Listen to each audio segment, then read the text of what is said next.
On se demande souvent comment transformer sa vie. Et si la réponse se trouvait dans des changements si petits, si minuscules qu'on les remarquerait à peine. C'est l'idée centrale du livre Habitudes atomiques de James Clear. Et tout commence, de façon assez surprenante, par une histoire vraiment dramatique. Voilà. L'histoire de James Clear, l'auteur, ne commence pas par un grand succès. Non, elle commence par ça. Un accident terrible, une blessure qui va changer le cours de sa vie et même le plonger dans un coma artificiel. On pourrait croire que c'est la fin de tout, mais, et c'est là que ça devient fascinant, cet événement absolument catastrophique va devenir, contre toute attente, la pierre angulaire d'une toute nouvelle manière de voir l'amélioration de soi. La convalescence, on s'en doute, a été un véritable calvaire. Longue, douloureuse, mais au-delà de toutes les blessures physiques, le coup de grâce, le plus dur à encaisser, a été de se faire virer de l'équipe de baseball. C'est ce qui l'a vraiment fait sombrer dans une année de doute profond. Et puis, l'université. Un nouveau départ. Une occasion de tout reconstruire. Mais pas en faisant un grand saut spectaculaire, non. Plutôt en s'appuyant sur de toutes petites habitudes du quotidien. Des trucs qui paraissent presque insignifiants.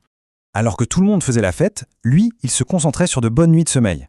Dans le chaos du dortoir, sa chambre était toujours nickel. En apparence, ça n'a l'air de rien, mais ces petites choses lui ont redonné un sentiment de contrôle. Et cette confiance a commencé petit à petit à déteindre sur tout le reste. Son parcours est incroyable. De simple remplaçant, il est devenu Academic All-American, une distinction énorme. Mais attention, ça ne s'est pas fait en un claquement de doigts. C'est le résultat de l'accumulation, jour après jour, de toutes ces petites habitudes.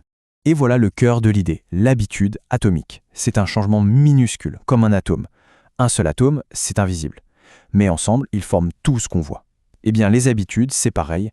Elles sont les composantes de base de résultats absolument remarquables. Cette image est parfaite pour comprendre. Imaginez ce glaçon. La température monte, -3, -2, -1, toujours rien. On a l'impression que nos efforts ne servent à rien. Et puis, bam, à 1 degré, un tout petit degré de plus, tout bascule. C'est ça, le plateau de potentiel latin. Les résultats les plus fous sont souvent invisibles pendant très longtemps, jusqu'à ce qu'on atteigne un point de bascule. Là, on touche à une idée assez contre-intuitive. Souvent, on se dit que pour réussir, il faut avoir des objectifs clairs. Mais en fait, les gagnants et les perdants, ils ont souvent exactement les mêmes objectifs. Alors, qu'est-ce qui fait la différence? C'est leur système. Regardez cette expérience, c'est génial. Le groupe quantité devait juste shooter un maximum de photos. L'autre groupe, qualité, devait produire la photo parfaite. Et à la fin, devinez quoi?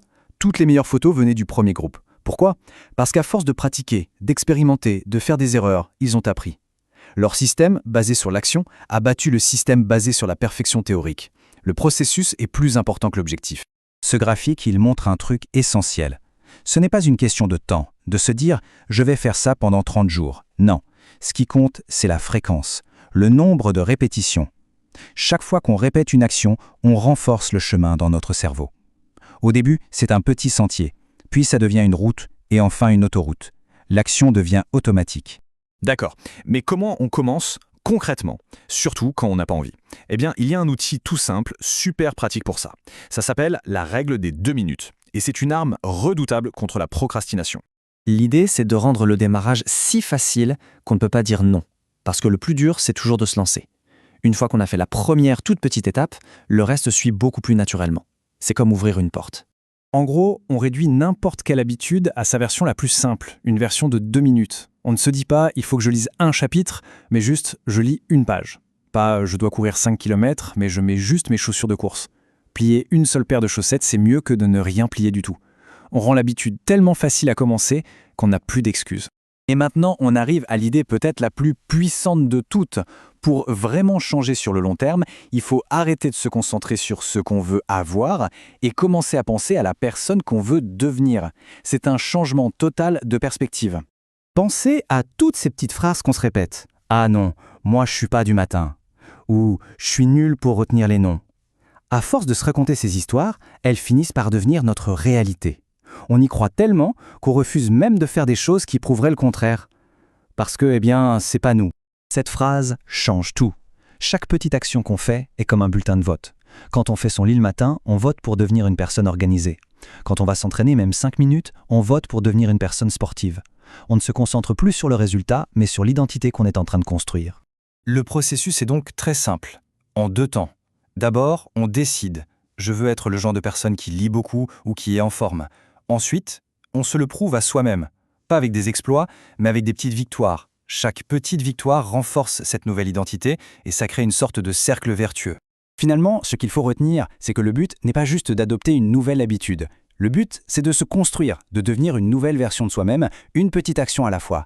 La vraie question n'est donc pas seulement « qu'est-ce que je veux accomplir ?», mais plutôt « qui est-ce que je veux devenir ?» Et quelle petite action, aujourd'hui même, peut être un premier vote en ce sens ?